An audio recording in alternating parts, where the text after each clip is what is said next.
This is Collab or Collapse, a podcast series brought to you by the Postgraduate Research Society, Swinburne Sarawak. In today's episode of Beyond Theory, navigating real supervisor-student struggles, we're going deeper into the student and supervisor relationship. In our last episode, we talked about the dynamics between students and supervisors.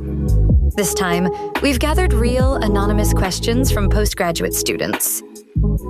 And together with the director of the School of Research, Professor Basil Wong, we'll tackle the everyday challenges that don't always get talked about.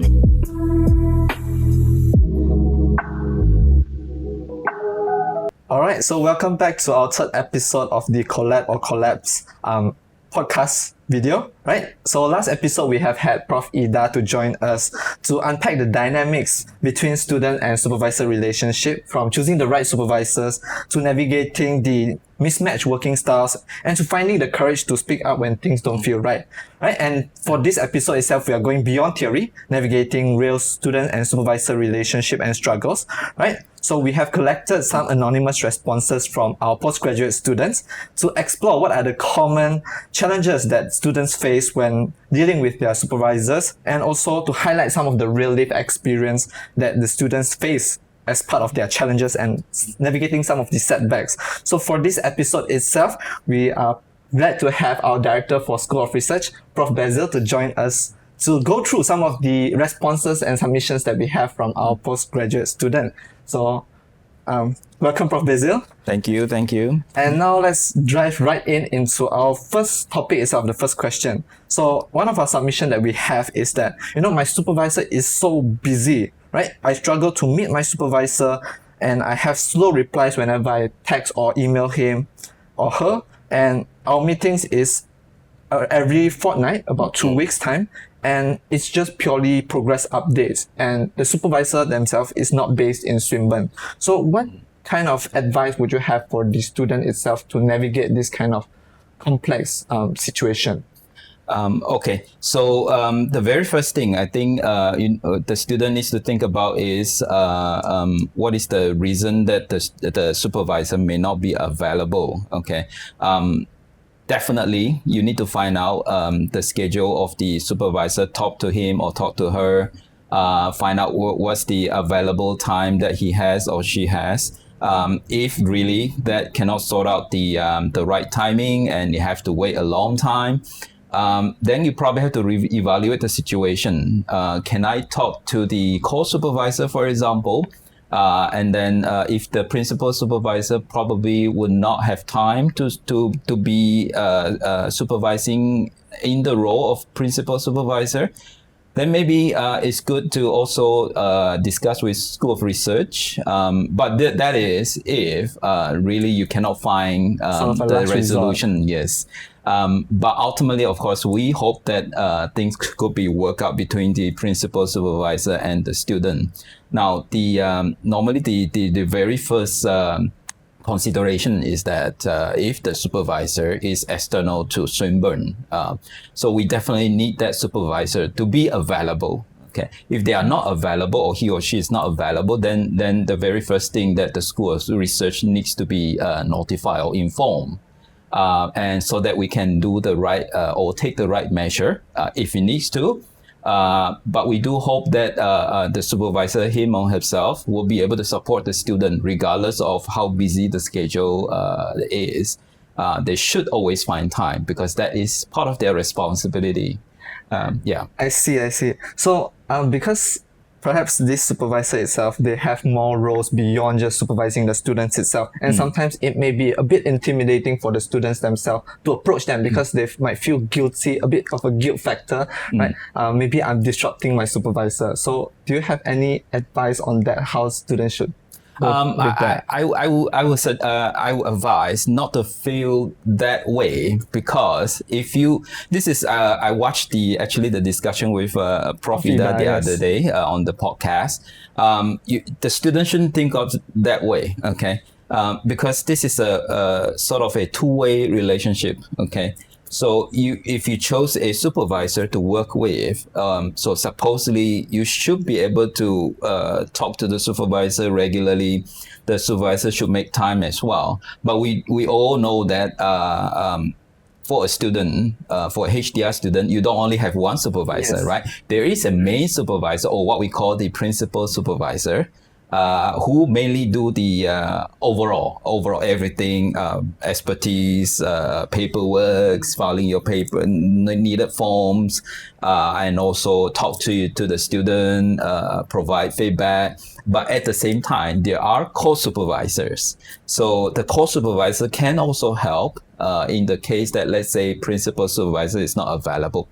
But if the principal supervisor is not available for an extensive amount of time, then that role should be delegated to the co-supervisor, whoever can handle that. Talking to students, provide feedback and things like that. So that will have to be, of course, discussed with the team, between student and the supervisory team. But I do hope that the student not just keeping quiet in terms of the difficulties or challenges that they are facing. It's always good to talk to School of Research or the so-called RMC, Research Management Center. But in Swinburne, of course, we term that as a School of Research. But I think it is always great to inform the School of Research. If it's not me, but any of the officer there, like Dolly, Vanessa, at least we will be aware of the situation. If we could help, we definitely will help. But again, we don't want students to be trapped there or stuck there or feeling uneasy just because of supervisor's busy schedule. Yeah, so before we move on to the next topic, perhaps what do you think the best frequency of meeting should be? So for this student itself, they are meeting every fortnight, every 2 weeks. What would be your ideal sort of frequency? One thing I'd like to mention is every supervisor, or I think I should say every person may handle things differently. Okay, so depending on their personality, depending on their schedule, also depending on their approaches. Like for example, I can only speak from myself. There is no right or wrong in this case. You could be meeting your supervisor daily, depending on your schedule and also scope of work. Like for example, I give example. For example, if you work, your work is heavily focused on experiments, you'll be in the lab, if not 24/7, maybe daily almost. And your supervisor could be there visiting, also maybe just to be on the ground to see what's going on. And at that time, there should be some communication. There could be some communication in between. So practically, you may meeting your supervisor almost on daily basis. Okay. Now, I know that might be rare in some cases that supervisor may not be there all the time because they have to do other things, right? But that could be one scenario. Other scenario is some supervisors are very demanding. So they may say, okay, please come and meet me every 2 days or every 3 days, or maybe let's meet 2-3 times a week, just to check on your progress, to make sure that you progress well in the beginning. Of course, when you start to be more and more mature, meaning that let's say second year, third year, maybe that meeting frequency will slowly come down.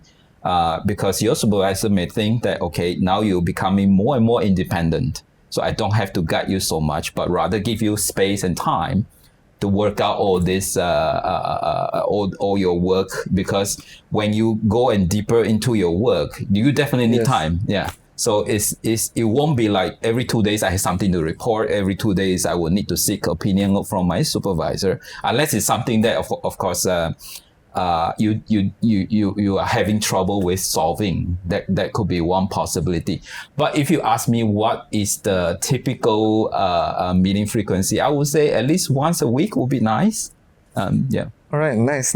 So we have wrapped up a bit on the meetings with the supervisor, and now our next topic is that for this student itself, their supervisor, yes, they have limited availability, so they assign a postdoc to supervise the student itself. And sometimes the student find that the advice that the postdoc is giving is not sufficient, right? And they are afraid to speak to their supervisor because they feel that the postdoc has too close of a relationship with the supervisor themselves, right? And they feel that the response, this feedback that they get is a bit non-constructive. So what would you have advice for that student? Okay, I think this under this situation, it's not just the postdoc. The very first thing I probably we should clarify a little bit is the reason the postdoc may be helping in supervision is again, the very first thing is the supervisor schedule. He might be too busy to go to the ground to talk to all the students, especially if the group is big. Okay, so you may see this in very well-established research groups throughout the world. So it's not just Swinburne, actually. It can happen in any of the university when the professor having a very well-established group, maybe 10 students or more than that. And then he may have, or she may have a few postdoc appointed under his group. By right, postdoc have a PhD. A postdoc has a PhD, so should be able to supervise or provide some feedback if it is within their expertise. Okay, but in the case that you mentioned that if the postdoc is given contradicting or maybe advice that maybe the student thing is not appropriate or not applicable, the very first thing is, yes, talk to the main supervisor or the principal supervisor. I think we'll go back to the same conversation again just now. The very first question asking that the supervisor busy schedule, feel like probably don't want to intrude his space or things like that, or her space. But I think students shouldn't feel that way, okay? So like I mentioned in the beginning, it has to be both ways. So supervisors should guide and should provide feedback, but not to the extent of helping how to write or helping exactly you do step 1, 2, 3, 4 and then complete all this, but rather than giving you, okay, and constructive suggestions. This doesn't work. Perhaps you have to look at maybe another way. Read a little bit more, be more comfortable with the subject matter. But if there's any conflicting advice from not just postdoc, it could be another supervisor, right? So best to sort it out with the main supervisor and then to look into, okay, for my research topic, what exactly is the best way for me to approach or maybe I think this is not a good advice. Maybe should I look into this and that? So I think this communications is the main keywords here. Clear communications, and then make sure you lay out your concern and also maybe things that you're happy about. You can also discuss. Yeah. So how much delegation do you think is appropriate before it becomes too distant between the supervisor and also the student in terms of, sometimes when they have postdoc as the intermediary? Okay, definitely. It shouldn't be just the postdoc who is supervising or providing all the feedback. The supervisor, him or herself, will have to step in, also meet the student.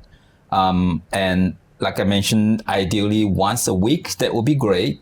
But if your supervisor or any of the student is only meeting the student once a month, I do think it's a bit too low of a frequency in terms of the meeting, because once a month, like for example, in the past month, the student is not progressing, having some difficulty, and the postdoc probably is not helping, but the main supervisor is not aware of that. Or if no one is telling him, then definitely there will be an issue, right? So if you left this months and months, after all, problem gonna surface, right? Sooner or later, and that's not a good sign, and it's not a healthy sign.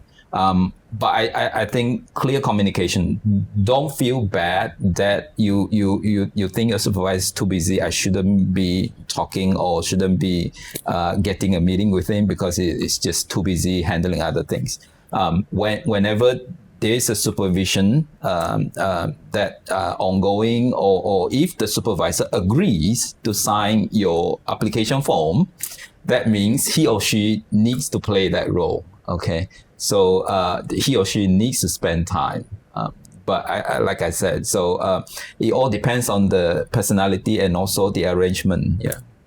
Right. I think this aligns a lot with what Prof. Ida said in the previous episode as well. So let's move on to the next topic about feedback quality. Sometimes supervisors themselves are not familiar with the research area that the student is going in. Perhaps it's a bit more specific beyond the general field of expertise that the supervisor is in. So they perhaps get a very minimal feedback, or perhaps sometimes students themselves face imposter syndrome, whereby the supervisor is just giving general feedback and doesn't point out where the student is lacking. Perhaps they just say, "Oh, good job, you're doing well," and then it leaves the student in a limbo whereby they don't know whether they're progressing well, or is it there's something that's lacking but they don't know where to go. So what do you have for that? This is a very common, actually very common experience you will go through as a PhD student. Okay, for master probably also to some extent, but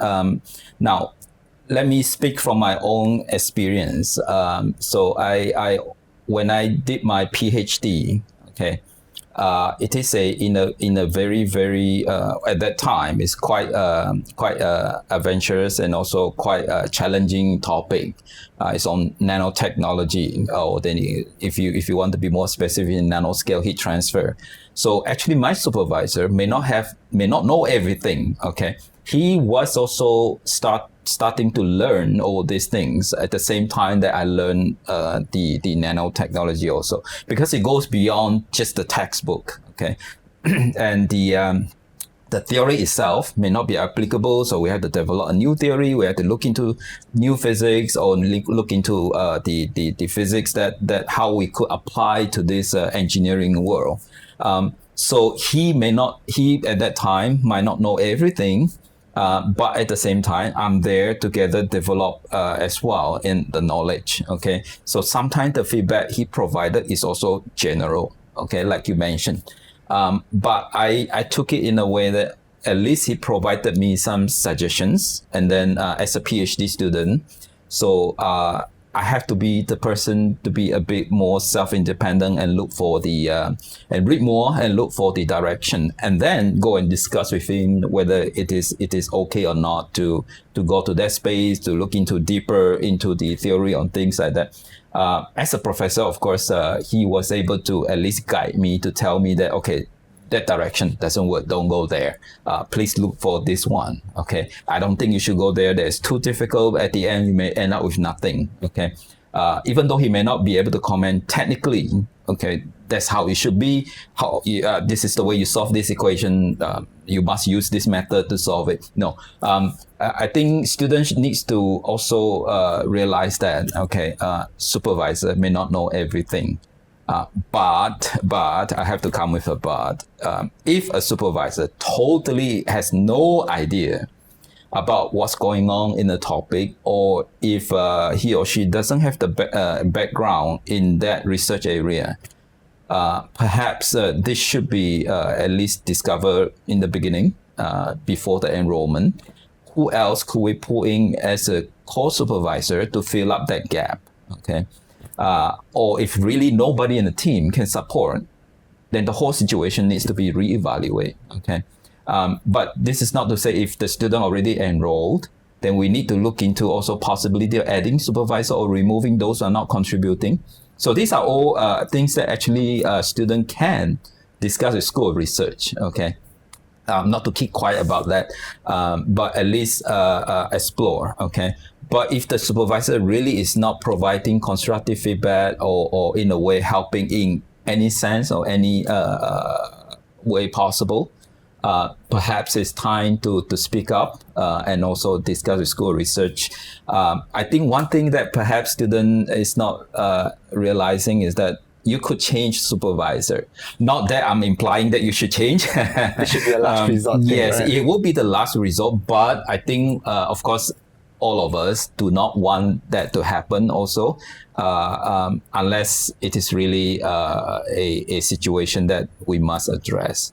But we hope we don't have that situation. We don't have that kind of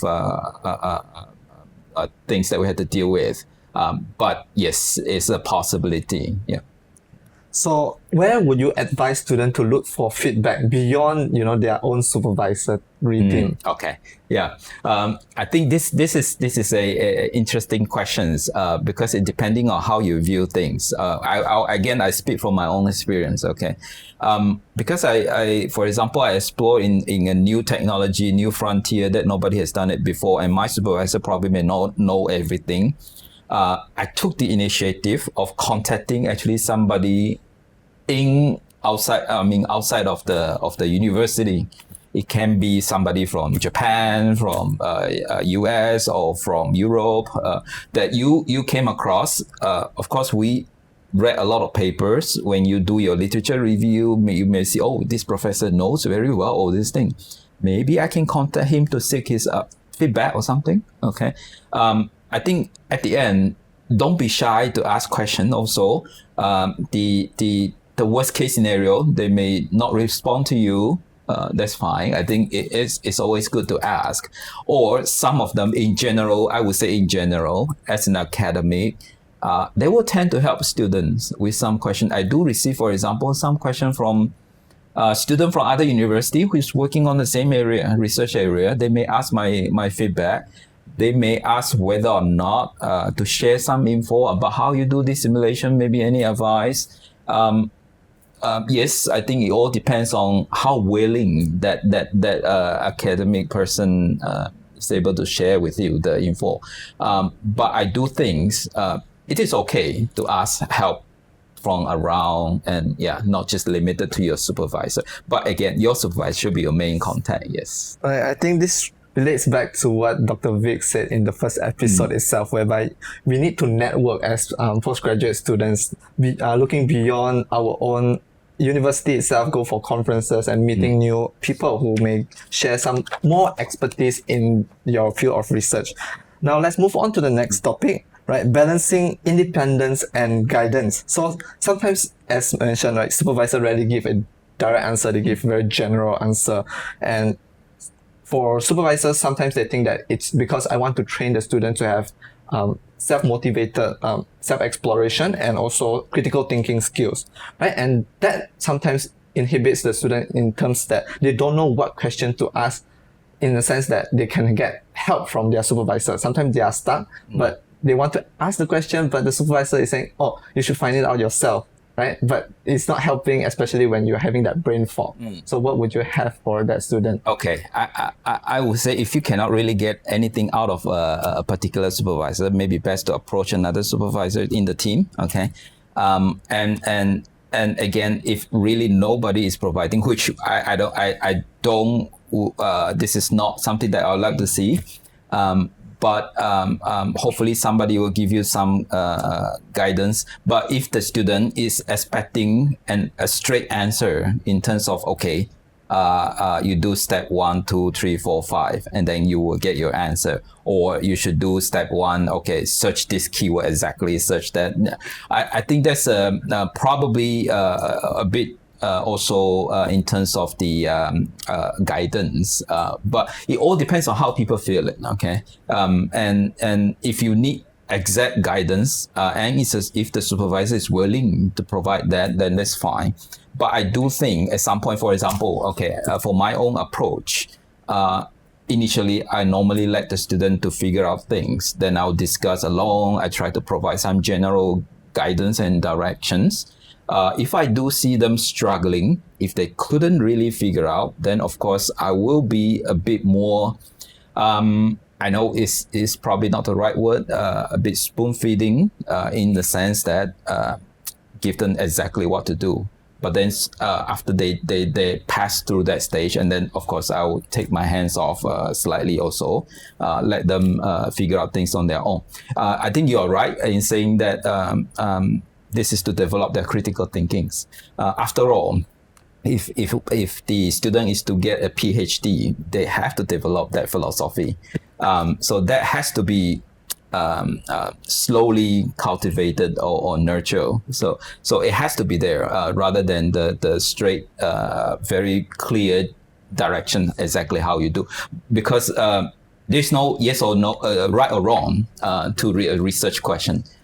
it's always open-ended. That's the beauty of research. So you can explore it. But if in a very general sense, the supervisor should provide which direction to go. Yes, even though you may have multiple options.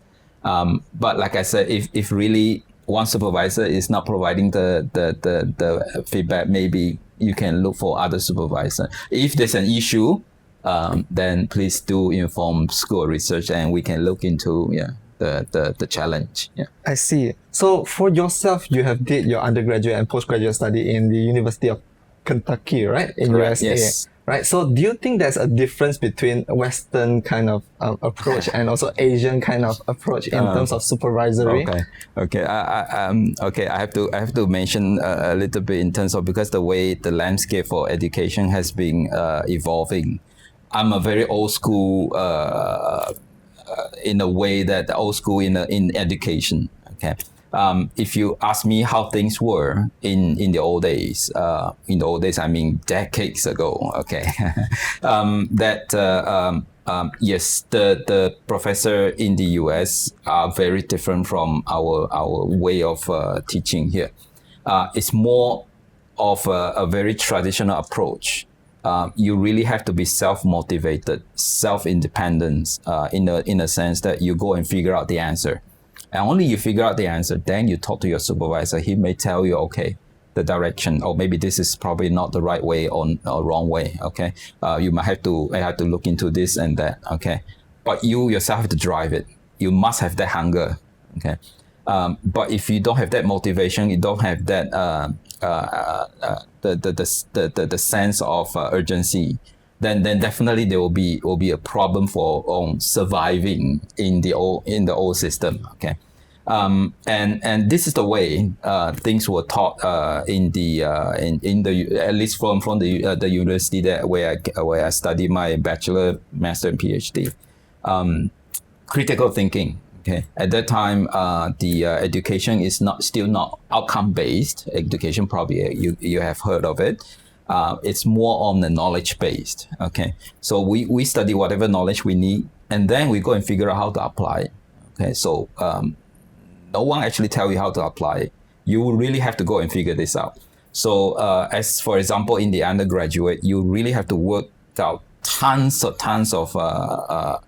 complex or tough equations or questions. Especially if you open up the books, there are lots of questions at the back. You have to work this out. Now, of course, there's a cheat code to it.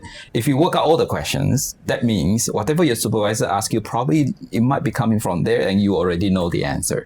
But that doesn't mean that you are cheating, but in a way that you already know all the combination. You know, okay, how things should be. And for this type of question, this type of way of thinking, okay, this is my approach. For that, this is the approach. Okay, that's the way it is. Like for example, I still remember. I know everybody is scared of thermodynamics. Okay, it is one of the toughest, if not the toughest, in mechanical engineering, or I think in some sense chemical also. A lot of questions. That is the very first time you deal with that, especially from your high school or your secondary school when you come up to university or college. Things that you may not have learned, and it is very, very abstract in a sense that you don't really see it. Like when people talking about energy flow, and sometimes really you can't see the energy. Okay, it's not like you turn on the torch, the energy, the fire, those kind of things. So it's more or less an abstract concept. But you really have to go and figure out, because as Professor Wong really go and tell you exactly how things are. They will teach concept, ideas, invoke your critical thinking, but at the end, how you solve it, how you do the math, you still need to figure out on your own, which is very different nowadays. So we have tutorial classes here now that you really have to work out the solution and then demonstrate to the student how it is done. This is not to say that in the old days this is not there, but it is more or less minimum. Okay, so professor is more of invoking your critical thinking and the base knowledge. Yeah. Yeah, I think this is how it is for undergraduate. You are kind of learning the foundations, the bounding box, and in your postgraduate study, you are going beyond that box, thinking outside of the box.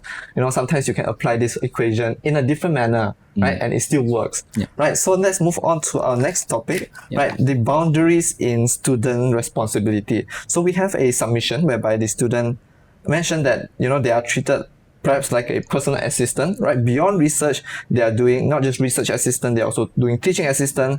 And, what is the role that the student should have in this student-supervisor relationship? Is it something that like this where, they are treated something like a personal assistant, or should it not be this way? Okay, I think yes, there might be a line that to draw between supervisor and student. If you view it from the I guess business point of view, business in the sense that this is formality or formal engagement, it means that yes, if it is a personal issue or personal things, that then the supervisor should not, by right, ask the student to handle it. Okay. If it is, let's say, his home has some things to deal with, and he asks the student to go and help. Okay, but if that's the case, this will be coming off as not a supervisor-student relationship anymore. It's more on a I guess like a friendship type of thing. If that was the way it was perceived, yes. Again, it all depends on how people look at the relationship. Okay, if you want if you view your relationship with your supervisor beyond that, okay, like for example, again, I speak from my own experience. My supervisor is actually more like a mentor, and at the same time, like kind of not really a father figure, but it's more like really somebody that parent, I look up to. So if he really asks me, let's say, to go to help him, maybe lock his door in his home, and then maybe he's on traveling, or Basil, can you please help me go and maybe pass by if you are nearby the area, and maybe perhaps go see whether the house is okay or not. I think that if I have that kind of relationship with my supervisor, I don't mind. Yeah, but of course, if an individual has a problem with that, have an issue with doing that for the supervisor, yes, the line should be drawn. I think we can keep it official, like this is supervisor and student relationship. But if this is out of the will of the student, then the supervisor force the student to do it. Of course, this is not a good thing we want to see. Yeah, yes. Then that shouldn't be. Yeah.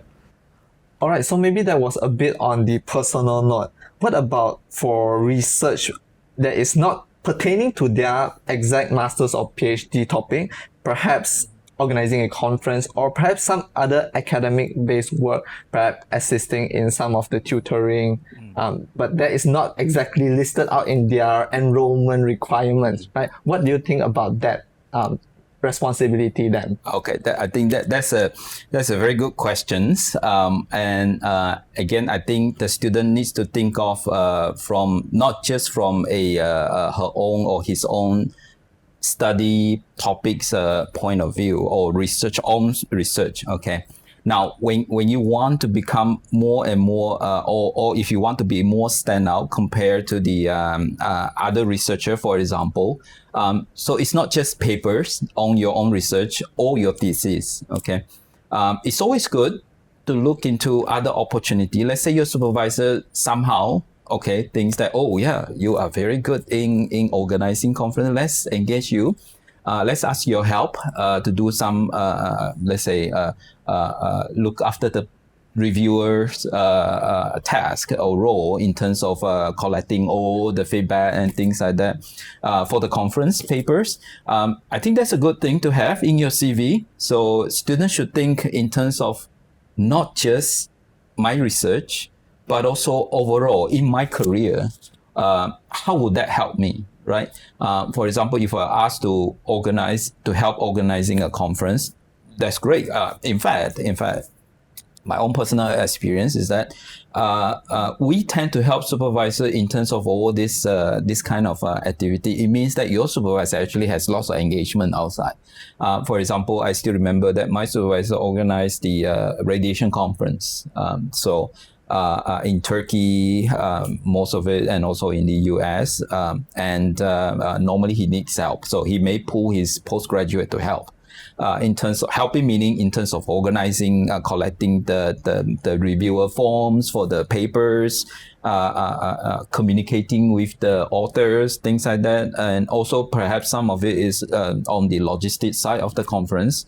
These are things that are very good for your CV. Okay, so you can put there, I have experience organizing a conference. So this is an extra dimension to your CV. Okay, it's like I think here the primary school or secondary school is you must have other curriculum in addition to just study, right? So this is sort of like kind of more on the professional space. But I do think that students should not limit themselves to just PhD thesis or master thesis. If opportunity presents itself, please do grab it. Provided there's always a disclaimer, it doesn't hinder your progress. If it does, then please don't accept it. Yes, you have, of course, you have to be a bit diplomatic in discussing with your supervisor. I'm way behind in my progress. I think I'll pass on this opportunity this time. Maybe next time I could help if there's not next conference. Yeah, something like that. But I do think if you have time, please do grab to that opportunity because it's not always there. Yes. Yes, I think your supervisor engaging you in this kind of activity shows that your supervisor trusts you to some degree of extent. And, after your postgraduate study, you might turn out to go on the academic path and become a lecturer, for example. And in your career, you will need to organize this kind of event, which is, as you said, added to the CV that you already have this kind of experience. So organizing a conference later on in your career would not be such a troublesome experience. Well, yeah. At least you get a glance of it, how it's done professionally. Plus, my professor, I mentioned about organizing or helping the conference in Turkey. I got an opportunity to go to Turkey. He somehow found a grant for me to go there, all paid for. So why not? Yeah, so it opens up doors as well for networking and getting to know people in your field of research as well. Yep. Now we move on to our next topic, right? So as a postgraduate student, you don't just have one supervisor, you have multiple, right? And sometimes their comments or suggestions can be very conflicting, right? And that puts the student in a limbo that they are confused. Do I listen to this supervisor's comment or do I listen to that, right? If I listen to this and it will neglect the other one, then how do I balance that out such that, I don't offend anyone? Okay, I think this has to be sorted out right at the beginning. Okay, right at the beginning when you enroll, the principal supervisor should call for a meeting if needed. Okay, I always say if needed, if necessary. If not, then you don't have to. Because if it is in a very general arrangement, normally the main supervisor will be the one that steering most of the direction, and then the co-supervisor probably will be just complementing in terms of the expertise. Let's say, for example, the main supervisor knows thermodynamics, but he doesn't know the mathematics, how to solve complex mathematics equation, a matrix or something. And then the co-supervisor happened to be somebody who is very well versed in terms of math, how to solve the equation. Then he can provide that aspect. Okay, but there shouldn't be a conflicting direction saying that you should go this way. Then the other one say, okay, you must go the other way. If that happens, I strongly suggest all the supervisor to actually, or the student to schedule one meeting with all the supervisor. Let's sort this out. Let's look into to get an agreement in terms. Under normal circumstances, we don't expect the other supervisor to take the lead role as in the main supervisor or the principal supervisor. So the ultimate direction should be between the student and the principal supervisor. Yeah. If there's anything conflicting, it's best that everybody discuss and sit down. But if I were a co-supervisor or just a member of the supervisory team, not the principal supervisor, I'll probably take a little bit of the back seat instead of saying that, oh, you must do this or you must do that. Yeah. I think this relates a bit to how our journal submission is. Sometimes reviewer says, oh, I want this, but the other reviewer says, oh, it's fine, that you should have this instead. Then I think it's more or less similar in that sense that, so different people have different views, but you have to just find that sweet spot, work it out with everyone to kind of correct. identify the best approach. Now we move on to our last topic, right? So this is about balancing graduation requirements with the supervisor's requirements, right? Sometimes our graduation requirements perhaps says, oh, you only need about 2 papers, but your supervisor wants 3 papers, or maybe initially you are aiming for a Q2 journal and your supervisor says, oh, you should have Q1 journals only instead. So how do you advise the student itself in terms of they don't want to delay their graduation, but they also don't want to risk the relationship with their supervisor? Yeah, I understand that, because at the end, who's gonna write your reference letter, right? Reference letter, your letter of recommendation. It will be your supervisor, isn't it? I do think that this is a legit concern, but at the same time, students should know what is the requirement, official requirement to graduate. Okay. Like I mentioned, clear communication between supervisor and student needs to happen. So they have to discuss, and if in general supervisor say you must have a Q1 paper before you graduate, there must be a reason behind it. I hope it's not a random requirement.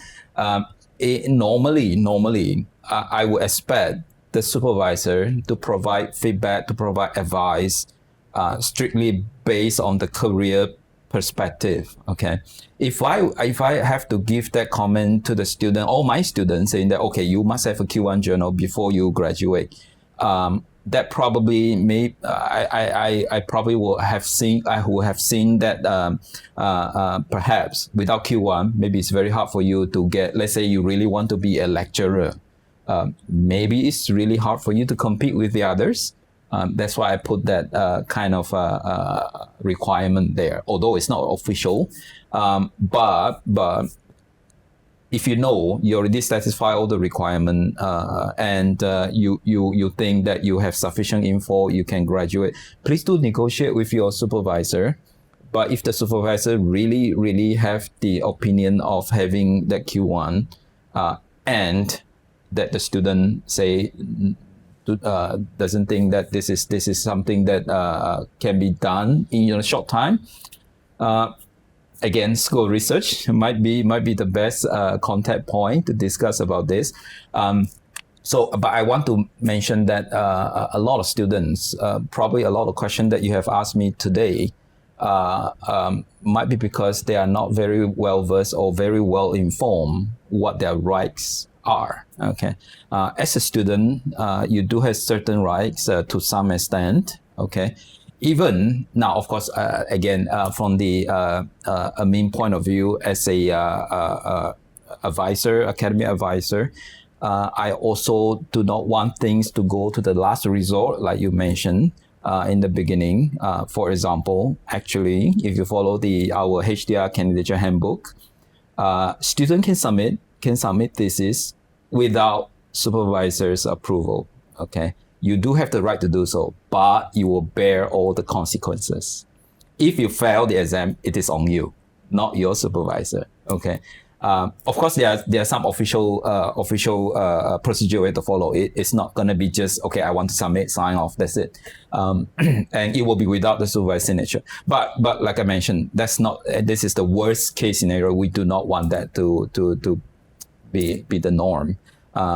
there are rights. So be familiar with the terms and conditions of the HDR handbook, and also know the exact requirement. Yeah. But again, don't go to the extent also, I think, in terms of jeopardizing relationship. But if you think it's doable, why not? Like I say, communication, clear communication is the key. Yeah. All right, so I think that nicely wraps up our final topic, right? So because I feel like a lot of students, they're always in a limbo, they're always scared to approach their supervisors. And, this talk itself, this session itself, we know that we should always take that brave step to go ahead and voice out our concerns with our supervisors. And to conclude everything, right, there's no single formula for a good supervisor, right? It's a two-way relationship, as you mentioned, and as what Prof. Ida has mentioned in the previous episode, right? And students itself, there's different types of students, and the supervisor have to cater to different type of supervision styles, right? And at the end of the day of your postgraduate studies, it's not just about producing research, it's about skills to navigate your career beyond your postgraduate studies right after, right? And open communication is very important, right? To have everything sorted out, everyone finding a sweet spot to have a good outcome. And student and supervisor relationship is always complex. It's never perfect. So once again, thank you, Prof. Basil, for joining us for this episode. And thank you once again for taking out some time from your busy schedule to join us. And of course, thank you for watching our episode of the Collabs, episode 3. And do subscribe to the channel itself. We have more podcasts coming up in the future. And of course, do drop a like and share this video to your friends. We also have social media platforms on Instagram, Facebook, and LinkedIn that you can follow as well. So thank you everyone for watching this podcast series. Thank you for having me. Thank you. Thank you, Professor.